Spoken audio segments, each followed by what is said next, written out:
Foi de novo? Vê aí. Vê aí, estamos de volta.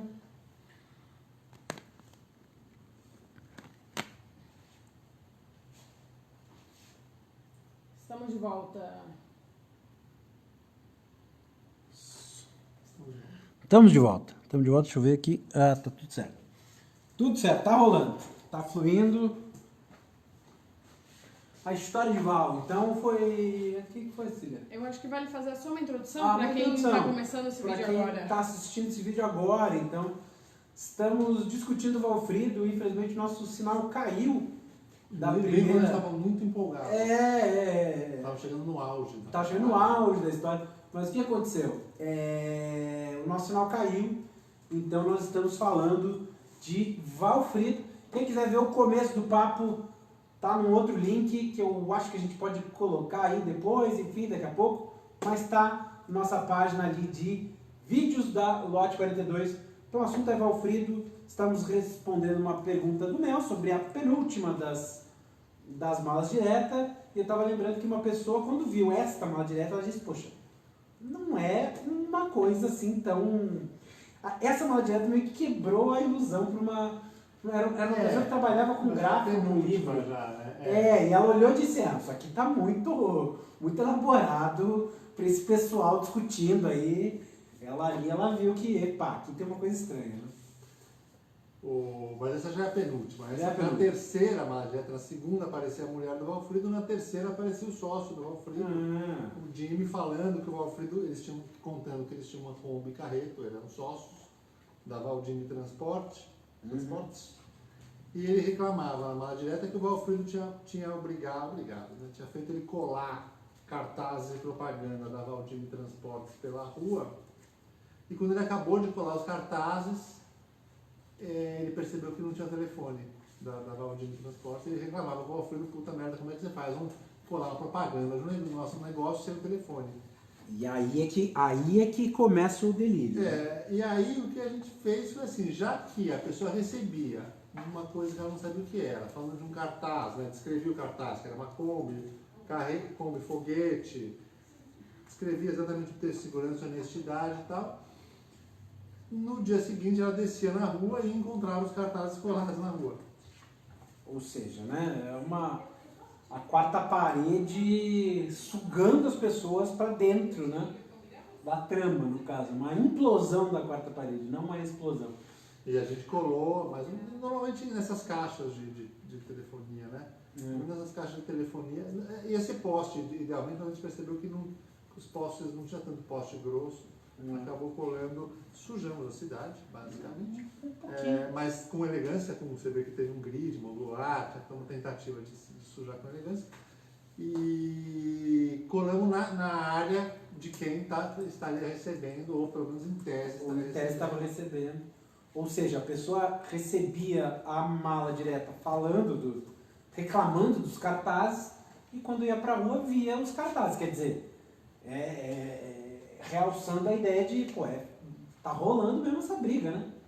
Que tem uma coisa do Valfrido que é isso, né? Era a ideia de você não deixar claro o que é ficção e o que não é ficção, né? No caso, então, deixa eu só aproximar aqui da câmera, o pessoal ver, então. E é um cartaz elegante, né? Com serigrafia. Ainda que a temática seja um tanto popularesca. Gente. Não. Ele tem. Tá bonito esse cartaz. Esse carreto foguetinho é muito legal, né? Eu adoro ele. Adoro. Bom. E aí na quarta mala direta apareceu o Valfrido, ele contava, né? Enfim. E aí a gente pegou e fez as placas. Num sábado, colocou na esquina da Angélica com a Higienópolis, que era o cruzamento mais movimentado da área, né? Que a área que pegou era Santa Cecília e Higienópolis. Os homens placa Valfrido, 4, um em cada esquina. Então você ficava, né? Na minha cabeça, né? Ficava Valfrido. Uma reverberação, né? Visual. Valfrido. Olha só. E as flechas, né? Cada um para um um lado e cada flecha apontando para o Valfrido, num quadrado perfeito, uma desorientação, não, muito legal. Só que, obviamente, ninguém deu a menor bola, né? Obviamente as pessoas, a gente não tinha como era tudo secreto, a gente não tinha como passar, a gente passava meio escondido, tirava foto escondido, mas não tinha como chegar para a pessoa e falar, e aí, como é que tá? A pessoa perguntando, como é que tá? Não tinha, então a gente simplesmente passava com o pedestre e ficava falando, passei aqui. O fato é que, mesmo nas fotos que a gente tirou, dá para ver que as pessoas não estavam muito prestando atenção. Não estão dando muita bola. As pessoas que estavam fazendo esse negócio eram pessoas que normalmente fazem isso para lançamento imobiliário. Elas não tinham cara de isso é uma performance artística, elas tinham cara de lançamento imobiliário e provavelmente as pessoas hoje em dia elas passam, elas nem olham, né? Elas acham que. Enfim, acho que o fato de ninguém olhar, porque não é questão das pessoas. Tudo bem, entendeu? Seria demais, seria um delírio achar que as pessoas iam olhar e falar, nossa, Valfrido, Valfrido. Não, mas uma coisa seria esperar que as pessoas de fato as pessoas notarem uma coisa totalmente absurda que estava acontecendo lá. E elas não notavam. Enfim, eu pelo menos acho muito que é porque ela não estava com cara, estava com uma cara de lançamento imobiliário e as pessoas já automaticamente, os barbudos, na época tinha um barbudo de coque, as pessoas iam parar e falar, nossa, que coisa diferente. Mas não. Assim como os folhetos eram de pizza, né? Estavam no registro do folheto de pizza e esse aqui estava no registro, essa performance, digamos assim, estava no registro do lançamento imobiliário, né? Então aí, como entrou nesse canal que as pessoas, né, não dão muita bola, talvez foi decodificado, foi digerido como, enfim, né, não é nada demais, mas essa situação era muito absurda, né? E numa esquina super movimentada, não só por carros, mas por pedestres também, né? Para quem não é de São Paulo, perto daqui tem um shopping Higienópolis, né? Enfim, muito trânsito de gente o tempo todo, bom, em épocas normais, né? Hoje em dia tá vazio, mas enfim, mesmo assim sem grandes reações do público. E tudo era esquema célula terrorista. Então as pessoas, a gente passava por uma pessoa que contratava outra pessoa que contratava essas pessoas. E era assim, se perguntar, se alguém perguntar o que é para falar, Valfrido. Nada além não sabemos se perguntou também. Ó, essa foto é boa, porque é bonita, porque tem a Kombi Carreto, a placa e ninguém presta atenção. E as pessoas, cachorrinho, casal. Aí no outro a mulher volta e ela fala, Valfrido, eu vou falar. Tinham essas coisas do bairro, né? Tinha uma coisa de endereço, nem da Alameda Barra. E aqui ela falava assim, Valfrido, eu vou contar para todo mundo o que você fez com o seu Antônio, que é um personagem que só aparece nesse momento, na esquina da Jaguaribe com a Aureliano Coutinho. E aí no dia seguinte, que ela falava, vou contar que você matou o seu Antônio. E no dia seguinte aparecia na esquina a coroa de flores do seu Antônio. Essa pelo menos assim, como a gente não acompanhou de uma maneira científica as reações, né? Mas essa deu pra ver. Eu passei lá 2 vezes, eu vi pessoas ao redor e tal.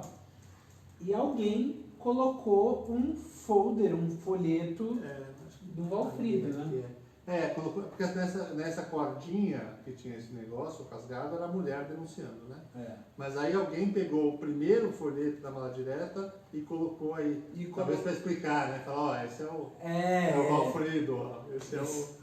Fiquem tranquilos, gente, o réu é o Valfrido, é só isso, é só essa briga aí. Mas tá aí, teve esse aqui, teve uma reação forte. Foi. E aí, enfim, aí teve esse, que a mulher começava a falar que estava vendo seres, e a gente colocou os seres na Eu achava que ia ser tipo, as pessoas iam roubar a arte. Não, teve quer ver, esse aqui ficou, tipo, sei lá, 1 ano e meio, assim, acho que a prefeitura, ou caiu com a chuva, era muito frustrante para mim, assim, eu tinha certeza que iam roubar, porque, nossa, era muito bonito, eram coisas grandes. O negócio ficou. E ficou, né? Esse aqui ficou por muito tempo, Me lembro de passar, no documentário aparece. No documentário acho que ele começa por aí, a gente apontando lá e tal. Tá ali os demônios, os monstros que a Luciele tá enxergando pela rua, né? Ela estava delirando. E aí entrava esse que era da Dona Elvira, que era a vizinha, falando. Dona Elvira, professora, né? E aí tinha o último, que era o Valfrido de novo, falando, uma conversa toda meio... E era o fim. O fim não era um final conclusivo, né? O fim não é que a último, né? Esse era a última mala direta, o último capítulo da narrativa, não era um final, um jeitão de final. Era meio um pouco... acabava, assim, mas tipo... mas no texto... Até dá pra perceber, né? Dá pra notar, porque ele vai falar de entendimentos e tal, né? Eu, Valfrido, sempre considerei nossa capacidade de discernimento um instrumento desregulado, acidentalmente assimétrico. Por que acreditamos em algumas coisas e não noutras? Quer dizer, tem um discurso aí que está falando, na verdade parece um comentário do projeto como um todo, né? Sim, mas acho que no contexto, só se a pessoa tivesse meio... com olhar de crítica literária e tudo mais, né? Não dava para ver na época, mas enfim. Tá aí, depois, agora, lendo o livro, dá para perceber isso tudo, né? E aí passou... E aí acabou, né? Mandou ela chamar direta. E aí passou uns 8 meses, mais ou menos. E aí eu escrevi um texto que contava as histórias do processo todo e também algumas ideias, enfim, era tipo... Sim, juntava e aí fizemos o livro Valfrido. Que é, digamos assim, o livro, ele é composto, então, de imagens do projeto, né? Tem essa coisa cronológica das malas diretas. Cronológica das malas diretas, organizadinho e tal, as fotos, tá aqui. Deixa eu mostrar mais uma aqui. Tá aqui, reprodução da mala direta. Até mais confortável de ler aqui no livro e tal. Mas, a partir mais ou menos da metade do livro, né? Em termos de quantidade de páginas, ainda não. Aqui que, digamos... começa o livro... aqui conta os bastidores da operação. É um ensaio sobre esse entendimento das pessoas. É um texto de não ficção. Eu lembro que fazia muito tempo que eu não escrevia não ficção. Um livro, né? Fazia alguns anos e tal.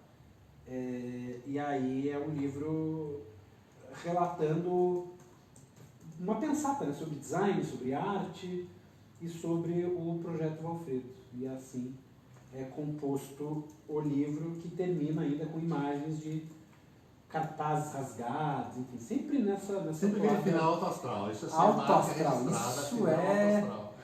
Que, aliás, eu me lembro no Seu Azul que teve gente que ficava pensando muito no por que acabou tudo preto? Por que encerra assim desse jeito? Enfim, então tá aí a marca, né? Então, na verdade, é um marketing do autor. Marketing negativo. Marketing negativo. Tá aí, então. Valfrido, doideira total. Tem um documentário, né? Tá no YouTube. Teve só uma coisa que é curiosa, é que assim, teve 8 meses, né? 8 meses entre encerrar as malas diretas e lançar o livro. Nesses 8 meses, assim, o retorno que a gente teve era muito baixo. Não é que assim, teve essa história do elevador, teve um comentário que a gente achou na internet, de algum grupo, alguém achou, mas era muito pouco, assim. Então eu lembro que eu tinha a sensação clara de ter feito a coisa mais inútil e estúpida da história da humanidade. Gastado muita energia e ninguém tinha dado bola nenhuma. E aí quando foi lançar o livro, que o lançamento foi na banca, eles penduraram uma dessas placas. Uma das placas. E aí as pessoas começaram a vir, aí que o Mário veio, e aí teve gente que contou que fez reunião de condomínio, né, para saber se chamava a polícia ou não. Teve condomínio que fez reunião de condomínio para discutir se chamava a polícia ou não. E aí sim, quando eles botaram essa placa na banca, que as pessoas em volta começaram Mas teve antes disso, só para fazer justiça, teve uma vizinha nossa, Cecília, né, mãe do Marco Brito, que ela chegou, quando estava recebendo no meio das malas diretas, ela não teve dúvida, isso que me quebrou as pernas. Ela foi a única pessoa que soube da célula terrorista. Porque ela veio na banca, assim, ela chegou... me dá esse livro, Valfrido, aí, me dá... E ela até deu o nome, assim, e foi tão de supetão, foi tão a queima-roupa, que eu pedi, pelo amor de Deus, não fala pra ninguém desse livro e tal. Mas ela tinha convicção que era um projeto de livro nosso e tal. E eu não tinha falado uma vírgula para ela, né? Dona Cecília é super inteligente, uma pena, né? Que o talento pula uma geração e o Marco, infelizmente, não herdou essa inteligência da mãe. Mas, enfim, ela foi a única que soube. Né? Teve uma pessoa também que o nome, se vocês repararem, na maladeta tinha que ter o nome de uma pessoa com CPF. E aí o Cláudio, que trabalha ainda comigo um pouco, ele era um nome, ele precisava achar alguém que não tivesse rede social, que fosse... Não tinha problema nenhum botar um nome, né? Não era nenhuma atividade criminosa, mas era alguém que não pudesse ser, tinha que ser um nome comum e não facilmente rastreável. E aí o Cláudio, ele não tinha rede social, o nome dele era um nome comum e botamos. E um dia ligaram para ele. E falaram assim, o que a gente está mandando essas coisas? Porque era uma mulher que foi no correio. Enfim, eu não sei, a gente não sabe até hoje qual foi o percurso que ela fez para chegar nele, mas chegou e estava cobrando respostas do Valfrido, né? Aí, putz, muita gente teve. Eu me lembro que eu gravei um áudio, lembra? Teve uma pessoa uma vez que chegou para mim na banca, assim. Estão espalhando uns flyers aí, não sei o quê, e eu gravei sem dizer para ela, eu fiquei, o que foi, assim, me fazendo de louco. E era um cara que tava meio comentando desses flyers espalhados por aí. Enfim, né? Cecília levantou a mão. Tem uma pergunta da Mariana Barreira Bertolucci. Diz assim, o resultado do livro ficou muito show, mas pelo jeito foi uma sucessão de frustrações para chegar ao resultado final. Como vocês lidaram com isso? Não bateu uma vontade de desistir no meio do processo? Sim. Várias vezes, né? Eu acho que foi um... Mas na verdade, assim, esse era o princípio do projeto, né? Que era um mergulho no escuro. Era realmente um projeto que o princípio estrutural dele era começar algo, era como se fosse disparar algo que a gente não sabia como ia terminar, né? Então, a frustração é natural, porque você, enfim, durante quase todo o processo, parecia que era uma coisa realmente, tipo... Eu me lembro, assim, um momento para mim, que foi vamos desistir, foi o momento desse lance dos Correios que a gente já mencionou. Não sei se neste vídeo, no anterior, mas E aí a solução que eu ia propor, era propor para o Gustavo escrever uma ficção com ele inventando, fazendo um romance sobre o projeto e tal. Mas, né, aí veio a persistência, né? Engraçado, né?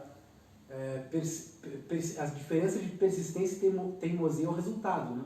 Se dá certo é persistência, se dá errado é teimosia, né? Mas a persistência, então, porque deu certo. Que foi teimosia por muito tempo. Mas foi um momento que mas enfim, eu acho que a experiência como um todo, por mais que não tenha dado o resultado esperado, deu um resultado, né? Sim, então, é isso que eu acho que é o ponto principal, é assim, acho que as frustrações que a gente fala, vontade de desistir e tal, elas aconteceram, porque sim, as coisas saíram totalmente fora do previsto, né? Nada saiu como programado, mas isso não é um problema em si, né? Eu acho que eu sempre falo, né, que se você começa uma coisa, vai saber onde você vai chegar, não tem descoberta no processo. Para ter descoberta no processo, você não sabe onde você vai chegar. E quando você não sabe onde você vai chegar, é natural que você vai meio, não só bata a cabeça, como você tenha dúvidas se você está fazendo uma coisa que é legal, que não é legal, que vale a pena, que não vale a pena. Mas acho que, no geral, começar uma coisa com esse princípio vale sempre a pena. Vale sempre a pena. Mas o que não invalida o fato de que é inevitável que vão vir frustrações, às vezes algumas, às vezes muitas, como no nosso caso. Uma frustração que a gente não mencionou, mas que eu acho que vale a pena deixar registrado, é que as malas direto foram impressas numa gráfica muito estranho, muito diferente do padrão, do que os designers, né, como o Gustavo, estão acostumados a trabalhar, né, Cecília? E só para complementar, é que no começo eu fiquei muito preocupada em botar link, entregar o pacote pro carteiro, então não fiquei prestando tanta atenção em vocês, né? Mas... Quer vir pra cá? Quer vir pra cá? Não, porque da última vez que eu fui, cortou minha cabeça. E eu só percebi depois. Tá. Não, mas é que um dos pilares também começou... Um dos pilares, olha, uma das coisas que disparou um pouco o projeto foi a gráfica. Foi a gráfica, né? Que vocês estavam fazendo as artes, estavam fazendo o marcador da Banca Tatuí. E tava dando um problema. Era uma gráfica esquisitíssima, porque era uma gráfica que era um sistema, né? Era uma gráfica que não existissem pessoas na gráfica. Então você entrava no site da gráfica, primeiro que era horrível o site, né? Uma coisa, tinha um mascote, que era uma paleta de pintor meio. Agora a logo mudou e tudo tá mais moderninha, mas quando a gente usou. Era horrível. E aí você tinha um menu de peças, né? E cada peça tinha, sei lá, uns 3 opções de formato e cor. Quer dizer, era um kit pronto. Você tinha alguns kits prontos e você escolhia o kit pronto, subia o PDF, baixava o gabarito, subia o PDF fechado e em 7 dias, botava o cartão de crédito, recebia em 7 dias. Você não tinha nenhuma possibilidade de nada, né? De acompanhar, de trocar. As pessoas que adoram. Não dá pra usar prova de cor, não dá pra fazer uma faca aqui, não dá pra usar. Não tinha nada. Era tipo um negócio assim, totalmente anti. Assim, teve muito também uma coisa de anti-frescura minha. Tinha uma coisa muito. Eu acho que eu estava num momento meio de tentar fazer coisas que não se apoiassem sobre sofisticação de impressão e meio exagerei um pouco, quis fazer tipo pior do pior. Não, mas veja, né? Mesmo nessa gráfica estranha, vamos chamar assim, os flyers saíram com uma qualidade boa, né? Acho que, enfim, é um papel couché e tal, e tá com a impressão muito boa, né? O preto chapado, bem chapado, né?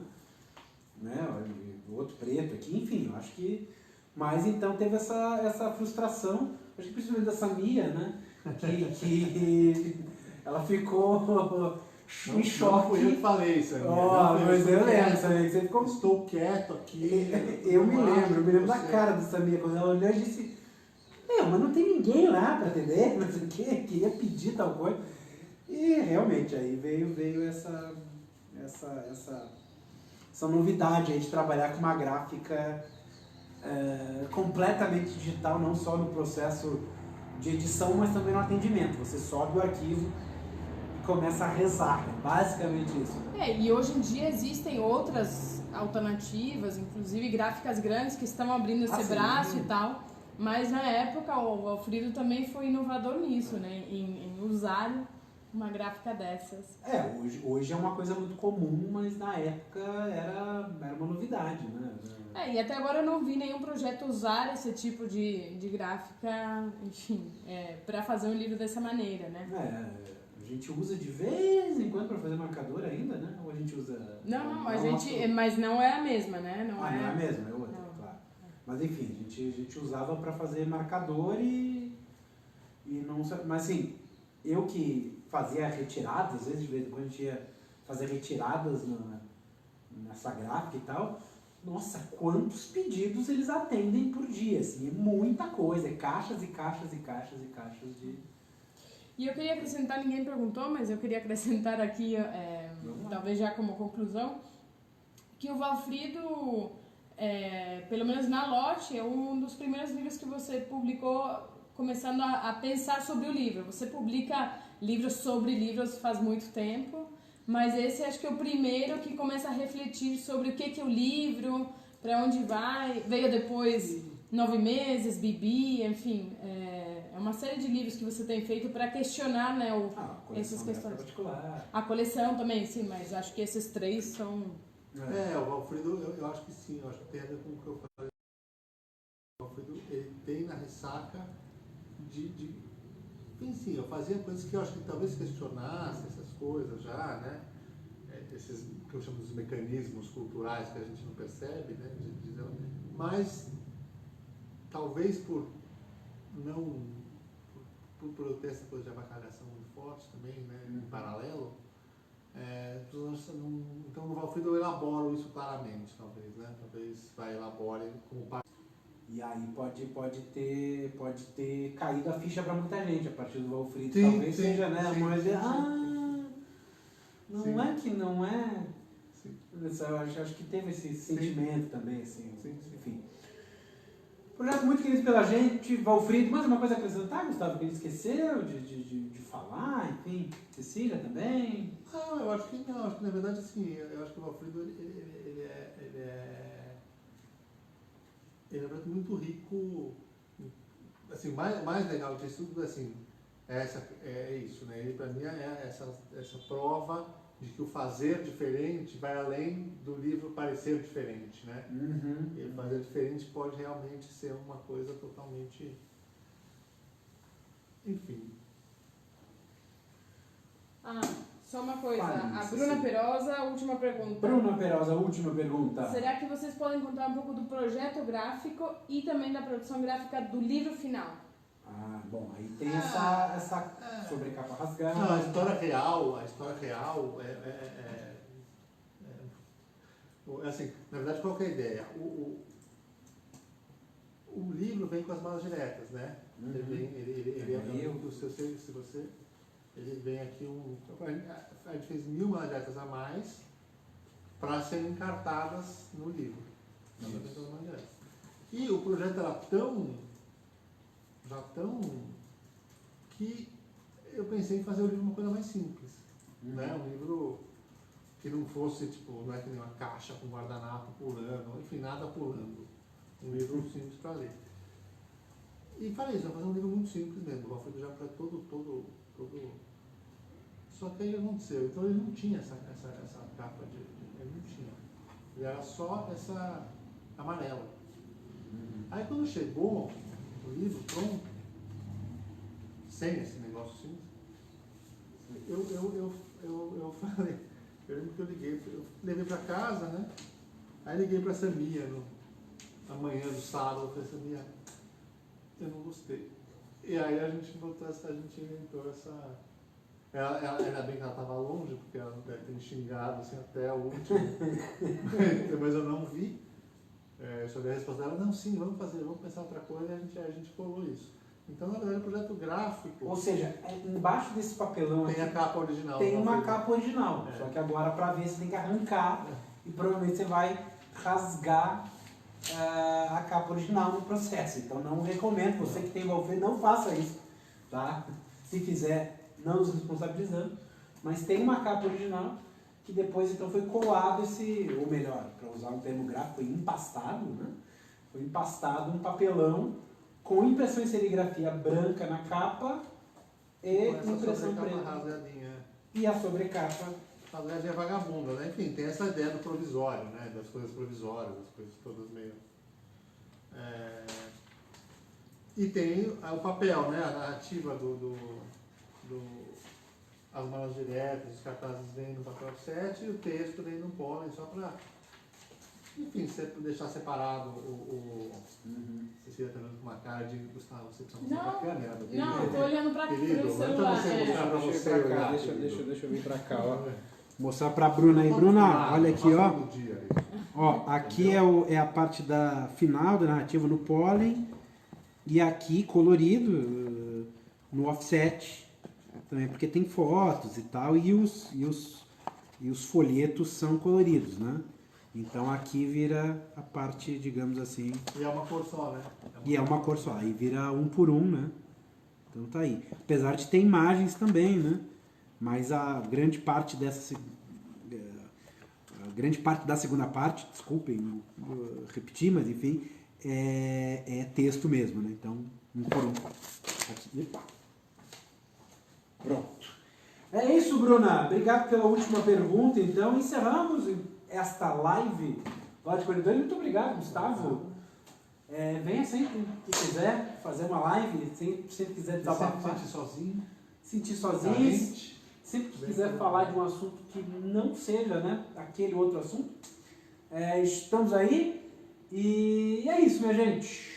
Até a próxima. Deixa eu dar um tchauzinho aqui. A Cecília vai apertar o botão. Aperta aí. Mas diz tchau, então. Até Tchau, a próxima. Até a próxima. Tem que dizer até a próxima.